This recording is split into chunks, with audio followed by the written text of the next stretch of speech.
Reni, que es historiador, es uno de los académicos e intelectuales más importantes que tenemos en nuestro país. Ha trabajado de manera sistemática y por lo tanto permanente textos sobre cómo entender mejor la diversidad de nuestro Perú y ha centrado buena parte de su atención en lo que pasa en el sur del país, ¿no? Ha escrito este magnífico libro que, si usted no lo tiene, aunque seguramente muchos ya lo han leído, se hace indispensable, y si no lo tienen, por supuesto, adquiéranlo, porque me parece que hay que leerlo de todas maneras. Él ha tenido la gentileza esta mañana de aceptar nuestra invitación porque creo que tiene mucho que decir sobre lo que estamos viviendo por estos días. Es decir, qué cosa está pasando con el país, qué significa esta movilización que estamos viendo, que tiene, por supuesto, episodios muy particulares, no solo en número, en diversidad, y se expresan aquí en Lima, pero también es sostenida y cada vez más creciente en distintas regiones que están en el ánimo de seguir adhiriendo a este reclamo que cada vez hace que lo que hace poco aparecía como una agenda maximalista de sectores irracionales que, digamos, querían destrozar el Estado de Derecho, más bien hayan derivado en casi la única salida a la crisis que por estos días estamos administrando. José Luis, ¿qué tal? Qué gusto saludarte, muy buenos días. Muchísimas gracias por De atendernos igual esta manera, mañana. muy buenos días, Gladser. Un placer estar contigo nuevamente. No, para mí es un gusto, por supuesto, tenerte en el programa. Quisiera, con cargo a que después, de todas maneras, abordemos más a profundidad algunos temas, comenzar preguntándote por la caracterización que tú haces de esta movilización que se ha generado en torno a la asunción de Dina Boluarte como presidente de la República, que por supuesto se produce después de que el expresidente Pedro Castillo termine la condición que está por estos días. ¿Qué cosa es, no es cierto? Porque cuando se decía antes, la calle está vacía, ¿por qué la calle no se moviliza? ¿Qué cosa es lo que tendría que pasar para que la calle se pronuncie?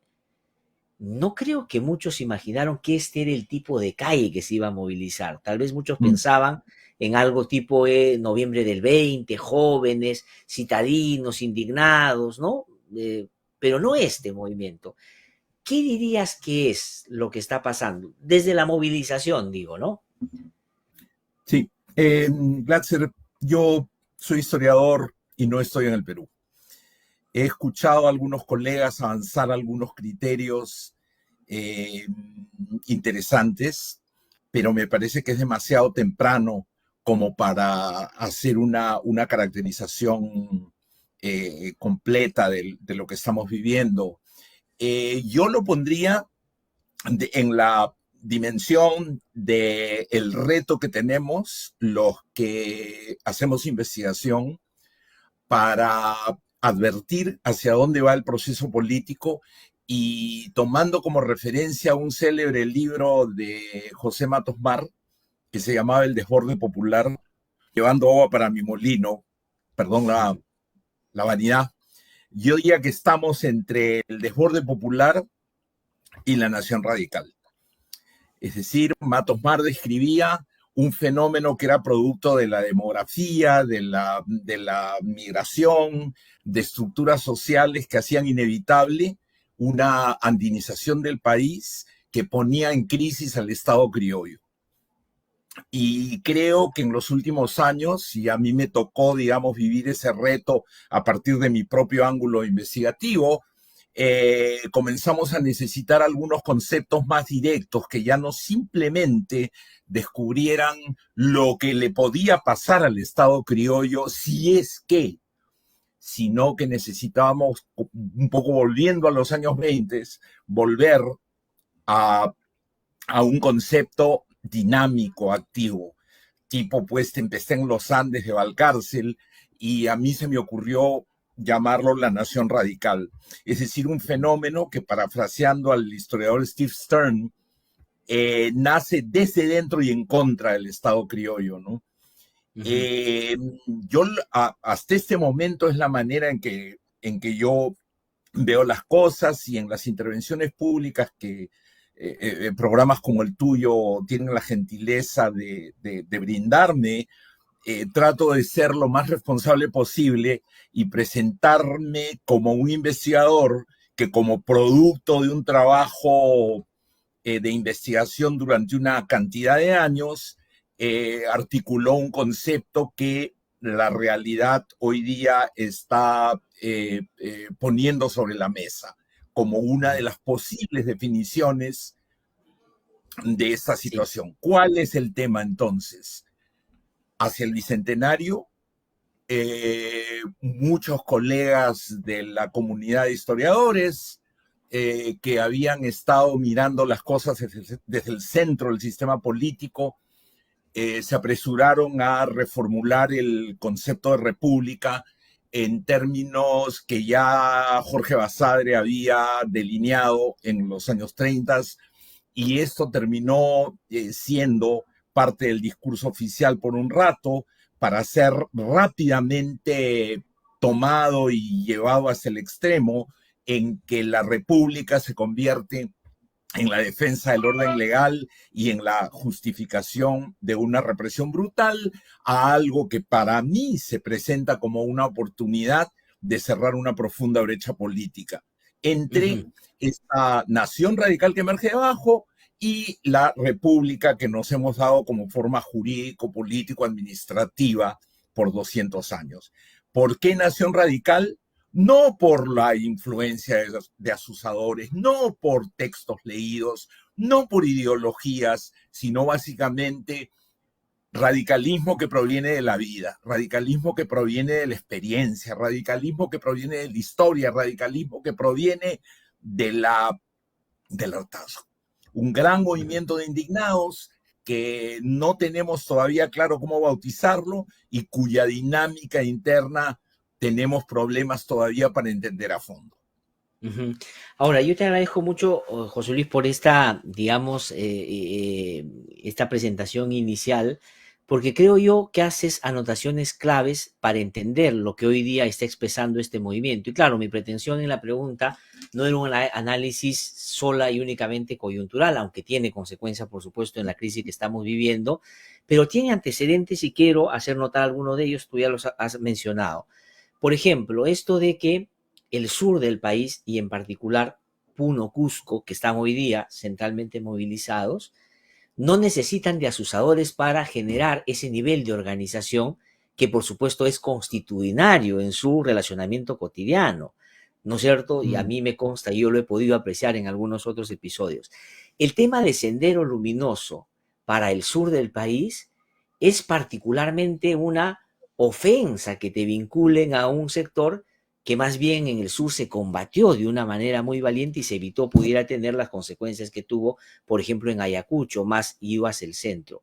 Por eso es que yo te hacía notar que si lo que estamos viendo ahora, de alguna manera, también es respuesta a esa incapacidad de quienes sobre todo están en el poder de entender que las cosas pueden pasar por fuera de lo que ellos quieren usar como coartada, porque hoy día todo lo justifica porque supuestamente estamos con un movimiento violento, terrorista o con afinidades a Sendero Luminoso. Eso genera, dirías tú, en una población que más bien lo resistió, una mayor grado de animadversión y malestar frente a el problema que ya tiene, por supuesto, muchos muertos también, que siempre hay que poner en relieve. Sí, y cuando yo escucho este fenómeno que todos lo denominamos el terruqueo, que tú describes, vienen a mi mente tres elementos históricos. El primero es que lo relaciono con una respuesta histórica a movimientos que tienen el marcador indígena, andino, popular, provinciano, etcétera. O sea, hay una continuidad que aparece en una serie de testimonios que se publican desde gente común y corriente hasta funcionarios del Estado que usan un lenguaje que a mí me resuena claramente a una vieja tendencia histórica, ¿no? Es decir, la sociedad de roles adscritos en que la gente tiene que estar en su sitio y no puede, digamos, tener en su campo visual grandes temas de la vida nacional, ¿no es cierto? En segundo lugar, me lleva al tema del colapso de los partidos, de la pésima experiencia que varios sectores provinciales, comunales, etcétera, o la gran insuficiencia que tuvo la relación con los partidos políticos, ¿no? Que yo creo que no es peregrino decir que en la visión de mucha gente de base en partes del sur del Perú, los partidos corrompieron a sus dirigentes, ¿no? Es decir, aquellos, y no voy a mencionar nombres, que entraron en la dinámica política y que se limenizaron, que se compraron la casa en algún distrito limeño, que terminaron en la oficina del CIN, ¿no? O que terminaron, digamos, casi como asistentes de las sucesivas ONGs y oficinas que se crearon para intentar montarse en los movimientos sociales, ¿no? Y en tercer lugar, me viene a la mente también el discurso forjado por varias décadas desde la Escuela de las Américas, el discurso contrainsurgente, que es muy conocido, que fue, digamos, forjado en el marco de la clase media y que indica que lo primero que hay que hacer frente a un movimiento de confrontación con el enemigo interno, entre comillas, es demonizarlo, desprestigiarlo, embarrarlo, etcétera, ¿no? Todo esto empaquetado en una tremenda ociosidad intelectual, en un desprecio por las ideas, en una dinámica de una velocidad vertiginosa en que creo que ya no es posible pensar la crisis y creo que muchos funcionarios de alto nivel del Estado simplemente agarran lo que pueden para sobrevivir y para cumplir lo que ellos creen que es su trabajo, que es sostener al Estado, a este Estado, frente a una ofensiva que no saben cómo manejar. Sí, y a esos y además interesantes elementos que tú pones sobre la mesa, y creo yo todos de alguna manera están a la base de esta ideologizada respuesta de un gobierno que instrumentaliza a la policía para fines básicamente políticos. Debes haber tú notado que ayer, por ejemplo, miembros de la policía se han metido a un colegio en Tacalá, en Piura, para hacer una campaña psicológica contrasubversiva con niños que, digamos, no superan los 10 o 11 años. Ni en la zona hay terrorismo. ¿Qué capacidad puede tener la policía en un momento donde sus generales salen y nos dicen que el terrorismo está en todos lados y otro señor se empieza a hacer, desde mi modesto punto de vista, ridículamente, digamos, un análisis semiótico sobre los colores para interpretar que la violencia está del lado de la marcha? O sea, es decir, y eso está hoy día teniendo una cobertura legal. Es decir, ya no solo es, digamos, un terruqueo para descalificar al opositor político, es la policía persiguiendo terroristas, es la fiscalía fortaleciendo sus unidades de lucha contra el terrorismo, es el Poder Judicial sancionando por apología al terrorismo a personas por cosas que son bien discutibles, y por supuesto la política y la coalición política que hoy día está con Dina Boluarte utilizándolo a través de los medios de una manera sistemática, ¿no? Pero eso, ¿cómo opera de cara a este movimiento que tiene las características que tú dices? ¿Lo desalienta, lo asusta, lo motiva más, adhiere, no adhiere? ¿Qué va a pasar si la lógica sigue siendo esa? Bueno, en este punto en el que estamos, me parece que lo que yo derivo de la teoría de los movimientos sociales y de la literatura que conozco sobre confrontaciones domésticas, guerras civiles, etcétera, es un momento terriblemente peligroso, ¿no? Porque lo que tú tienes es un régimen híbrido que en una mala traducción al castellano le llaman anocracia, que es un poco fea la palabra, pero que es este régimen que tiene elementos supuestamente democráticos que se esgrimen oportunistamente en el momento que hay que justificar las acciones del régimen, y elementos autoritarios, ¿no? O sea, por un lado dices que no se puede aprobar las elecciones porque hay un tema legal, y por otro lado tú tienes la urgencia abusando de los derechos humanos con la cobertura del Estado, ¿no? Entonces es un momento sumamente peligroso donde cualquier cosa puede ser o un elemento que te paraliza o un elemento que te lleva al estallido. Exacerba. Y en el centro de esto hay algo que es una experiencia que todos, incluidos los desde mi edad hasta los más jóvenes, estamos todavía aprendiendo a manejar, que es el uso de la tecnología como un medio impresionante de radicalización, ¿no? Hay autores que llaman la radicalización por YouTube, ¿no? O sea, la YouTube radicalization, ¿no? Y esto lo hemos visto operar con la primavera árabe, lo hemos visto operar evidentemente en el caso de los terrorismos de última generación en el Medio Oriente. Hay que recordar cómo comenzó la primavera árabe en Túnez, ¿no? Con el vendedor ambulante que le quitan las naranjas y se pega fuego, ¿no? Yo espero que nadie se le ocurra una idea tan brutal, pero ese es el momento que estamos viviendo, ¿no? Y yo ayer estaba escuchando un nuevo programa en internet, que es una discusión en una plataforma nueva donde se discute la reacción de una serie de personas hacia un momento cuasi paradigmático que se vive en las calles de Lima, ¿no? Con esta señora que es detenida y que confronta a la policía, ¿no? Y me hacía pensar que este es un movimiento cuya debilidad y cuya fuerza es la falta de líderes, ¿no? Porque de un lado es como limpiar la pizarra para comenzar a tomar notas de nuevo, pero por otro lado hay un elemento evidente de fragilidad, porque como muchas veces lo hemos visto desde los años 80, los movimientos sociales ocurren, se disipan y viene la política, esta política, con estos personajes, con estas maneras de armar partido que se inventaron a partir de los años 90 y nuevamente entramos en el ciclo de enterrarlo, este radicalismo que, como yo insisto, viene de la vida y no de los textos, y seguimos en el interminable ciclo de convertirnos en un país que crece por virtud de sus minerales, pero que no madura en términos políticos porque no puede, porque no logra madurar, Sí, porque es ahora, una pero sociedad coloidal,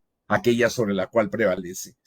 sí, ahora Citando esto a de mi querido amigo Julio Cortázar. aunque tú como bien dices, el término o la traducción puede no ser muy todavía abordada por acá de esa perspectiva que tú mencionabas, yo diría, como se dice en mi tierra, es una sacha democracia, ¿no es cierto? Digamos, tiene formas, pero en el Okay. fondo ya no es, ¿no?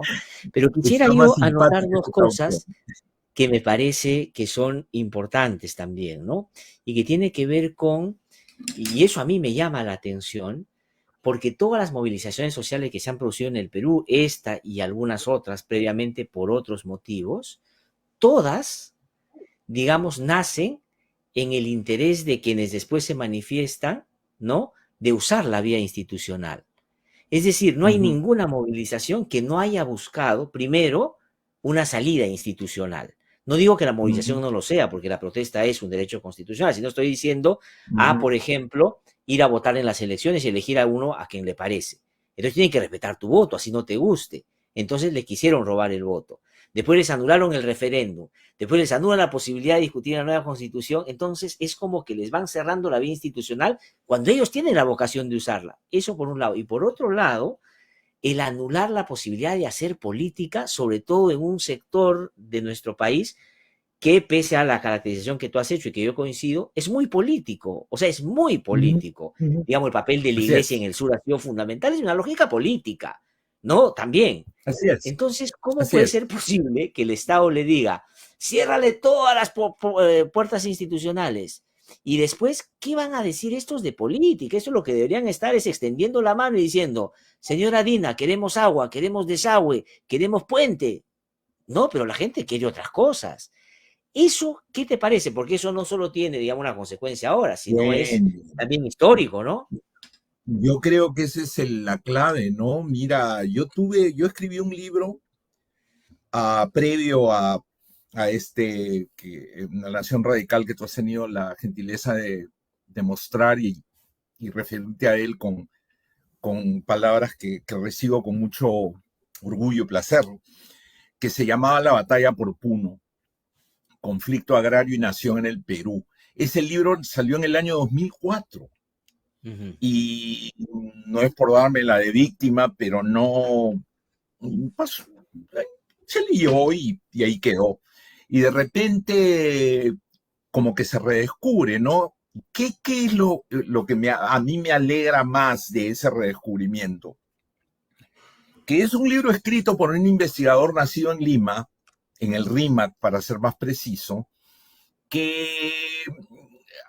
tienen pues una trayectoria de buscar una manera de entender el Perú y que ante los hechos contundentes de los movimientos sociales que mira en los años 80 en Puno, decide hacer un recorrido de la historia de Puno que muestre los sucesivos intentos de la región puneña, que de todo el sur andino es, digamos, la más pintada como la encarnación de la soledad, de lo remoto, de un Perú de frontera, algo así.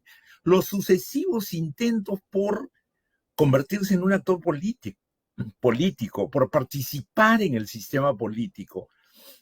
Esfuerzos que evidentemente preceden por décadas a 1980, en que recién votan los analfabetos en el Perú, y que va constituyendo un tejido social, político, una comprensión de la vida política que los guía en sus acciones a mediados de los 80, durante toda la segunda mitad de los 80, inicios de los 90, por ejemplo, a enfrentarse a Sendero Luminoso, a esgrimir un programa de base con respecto a qué hacer con las empresas asociativas truncadas.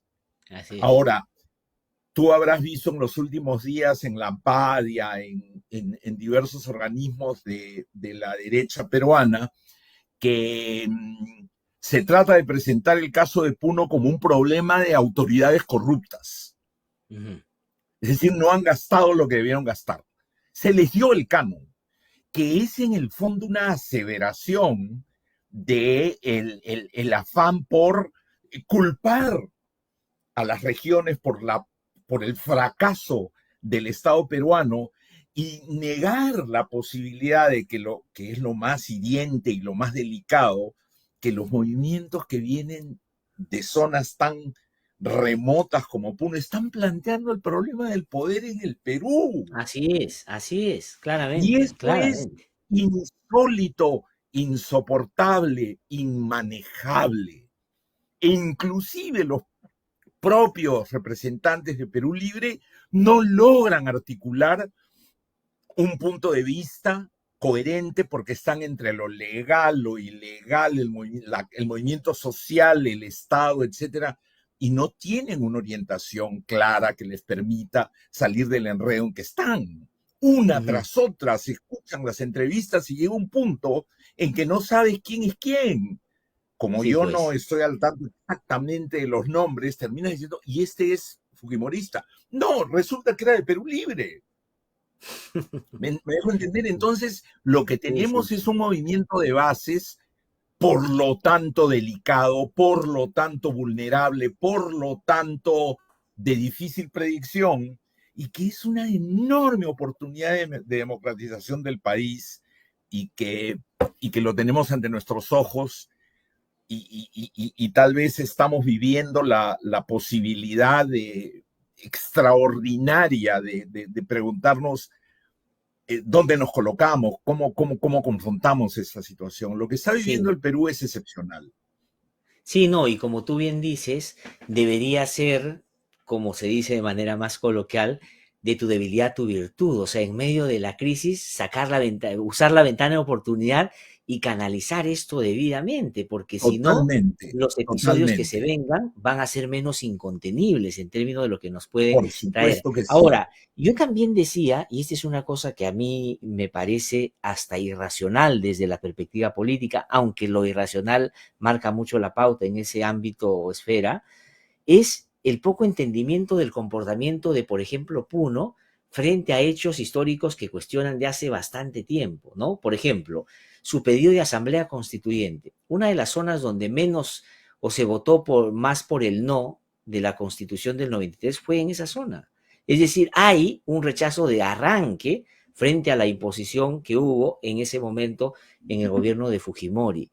Inclusive su razonamiento con Castillo, habiendo sido desde mi modesto punto de vista, claramente un traidor frente a la misma población que genuinamente lo eligió, ¿no es cierto? Tenía en Puno un bastión muy importante de defensa, inclusive en el peor momento. Y cuando nos quisieron vender el cuento de la polarización en el Perú, en Puno y en el sur, la votación no fue polarizada, fue 8-2 o 9-1. O sea, lo que quiero decir es, si uno no entiende la primera reacción mirando esos datos recientes, lo que se venga va a ser insuficiente para resolver el problema. Y una cosa que tú has dicho, pero yo creo que habría de ahí que ir buscándole fórmulas también es que no hay con quién hablar. Yo más bien sí creo, si es que hay voluntad, ¿no? El gobierno podría haber hablado con los recién electos gobernadores y alcaldes, por ejemplo, y lo ha hecho en algunas regiones, ¿ah? Pero ¿para qué? Para ir a ofrecerles, comillas, cosas materiales y más bien pedirles que aquieten a la gente diciendo que la política no es para ellos. Error, o sea, digamos, y mira las consecuencias que tiene. Ahora, Castillo y Dina Boluarte, no digo solo como personas concretas, sino por lo que significaron para la gente cuando llegaron al poder en este proceso de democratización del poder. Porque yo creo que Castillo fue muy malo como presidente y corrupto además. Pero algo pasó con la llegada de Castillo. Es que alguien diferente llegó al poder. Y creo que de aquí en Mm, adelante ya la cosa no es igual. ¿Ah? O ya yo creo que la cosa no es igual. Él traicionó, pero el hecho concreto es que ganó alguien que no ganaba una elección antes. Pero, ¿qué ujú. significa de cara a lo que puede venirse? Castillo y Boluarte, porque esta represión brutal sobre la cual hemos ya hablado se da en el gobierno de la vicepresidenta de Castillo, a quien decían dinamita antes de que sea presidenta. Es decir, no es el gobierno de López Aliaga, que uno podría entender iba a actuar de esta manera, o de Keiko Fujimori, es de la vicepresidenta de Castillo. Entonces, ¿qué mensajes van quedando desde tu conocimiento de estos sectores importantes del país que claman por la democratización del poder? Ese tipo de símbolos que han ido como apareciendo, pero que no han sido satisfactorios de cara a lo que ellos plantean, pues, históricamente. Mira, yo esperaría, perdóname, parece que te voy a eludir la pregunta, pero en realidad la he seguido con mucha atención.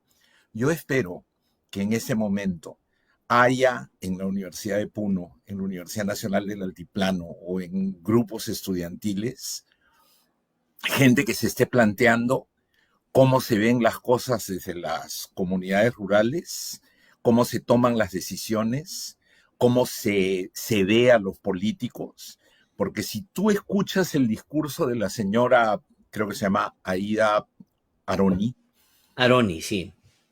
sí, hay una síntesis política de mucho filo que revela a mí como historiador que es casi una viñeta, la viñeta final de un largo proceso de elaboración. Eso es lo que está sobre la mesa y lo que nos plantea la pregunta, ¿qué vamos a hacer con eso? ¿Lo vamos a tirar a la basura para refugiarnos en categorías racistas y clasistas? ¿O vamos a hacer un esfuerzo por incluirlo en el largo e interminable proceso de construcción de nación? Eso es lo que tenemos al frente y es una responsabilidad absolutamente de todos, de ellos, de nosotros, de aquellos, etcétera. A mí me parece que el Perú fue castigado por dos tremendas catástrofes. La pandemia, que dejó claro que el Estado no protege, y el fraudismo, que dejó claro que Lima puede movilizar a todos sus poderes fácticos para demostrar que el voto de distritos enteros del país no sirve para nada, que se puede revertir simplemente porque es pasible de sospecha. Y me parece que cuando el discurso político que viene de las provincias vacila y pasa de un símbolo a otro, revelando aquello que creo que los antropólogos y los sociólogos han estudiado muchísimo, que son los diferentes umbrales de comprensión de la política nacional, estamos ante una alternativa. O reafirmamos las viejas categorías de desprecio y decimos esto, pues son unos ignorantes, ¿no? Unos irracionales, aquí, o quieren que regrese Castillo, o nos ponemos a pensar en serio lo que se está diciendo. Y en este segundo caso se requiere un nivel de sofisticación, un nivel de empatía, un nivel de amplitud conceptual que evidentemente no está en la vida del Estado, ¿no? No está en el discurso, no está en la práctica del Estado, y que de alguna manera, por algún lado, tiene que ser puesto sobre la mesa. Yo demando que las universidades, que la gente que ha hecho investigación hable, diga, cuente, en todos los ámbitos posibles, porque estamos ante un problema que nuestras autoridades no están entendiendo, por flojera intelectual, por imposición imperialista, en realidad no interesa. Lo fundamental aquí es que esta crisis nos abre aquella posibilidad de la que los republicanistas que celebraron el bicentenario con bombos y platillos hablaban, ¿no? Si hay una posibilidad republicana es esta, no hay otra. Sí, pues, sí, sí. Sí, no, yo coincido en eso. Yo coincido plenamente en eso y creo que es una oportunidad, ¿no? Además, hay otro elemento que creo yo es sustantivo y de primer orden y de pronto debió estar más temprano en nuestra conversación también, y es lo que ayer nos hacía notar en una conversación que tuve sobre estos temas un colega periodista y amigo de Puno, ¿no? Que inclusive, digamos, muy sentidamente dijo, oye, han masacrado a nuestra gente, y eso genera niveles de solidaridad en un Puno que, por supuesto, estaba viendo esta lucha de una manera, y a propósito de eso, unió, digamos, a otros sectores que estaban todavía como con hace sus pocos luchas días, paralelas. Y hoy y día, hace digamos, pocos están días caminando en la misma lógica, ¿no? revisaba un libro de reciente publicación de una politóloga de California, que es una especie de guía para entender cómo comienzan las guerras civiles y cómo se pueden detener. Un libro de una lectura muy importante, y hablaba del Internet, hablaba de los elementos desencadenantes, y en un punto que subrayé decía que probablemente no había un elemento más radicalizante y más importante en la configuración de una voluntad de cambio que la sangre, ¿no? Y esto lo conecté con una conversación que tuve con un viejo amigo de Puno en los días posteriores a la masacre aquella de Juliaca, en que él me decía, con toda la emoción del momento, y ahora poniéndolo en perspectiva, yo he repensado eso, me decía, yo no tengo cómo probar esto, pero para mí esto fue un escarmiento. Para mí esto es un intento de decir, vamos a pararlo acá. Y miren lo que ocurrió, ¿no? O sea, Sí, eso es lo que tenemos que pensar, ¿no? sí, Y pues, de sí. ahí yo espero, yo ya, mi momento como investigador pasó, yo encaré los retos que la investigación de zonas como Puno, por ejemplo, demandaban para un limeño al que la altura no lo trata bien, y yo espero que mi trabajo motive a otros para mirar, para abrir los ojos, para examinar lo que está pasando en ese momento, porque si se da que este movimiento es destruido, hay una memoria ahí que preservar y que va a ser fundamental en el arsenal político, ideológico de la nación peruana por construir. Sí, pues. Pues José Luis, te agradezco mucho por haber conversado con nosotros. Siempre es un gusto tenerte, por supuesto. Y tus reflexiones ayudan muchísimo. Quienes nos siguen lo valoran mucho también. Y bueno, espero podamos volver a conversar dentro de No, algún no, tiempo. Ojalá, muchísimas digamos, en gracias por la una invitación. situación donde hayamos, con algo de sentido común, canalizado democrática y Claro. pacíficamente esto que se presenta como tragedia, pero también como posibilidad, como tú bien dices, ¿no? Como No oportunidad. sabes Un fuerte abrazo y que te vaya de lo mejor. el Muchísimas gracias por haber estado enorme con nosotros. gusto de estar contigo. Un gran abrazo. Un Saludos a gran toda abrazo. tu audiencia. Muchísimas gracias. José Adiós. Luis Renny, que ha Gracias. conversado con nosotros. Él es un académico, un profesor, un investigador, un historiador que ha producido muchos textos, muchos, pero entre otros este que yo recomiendo, La Nación Radical.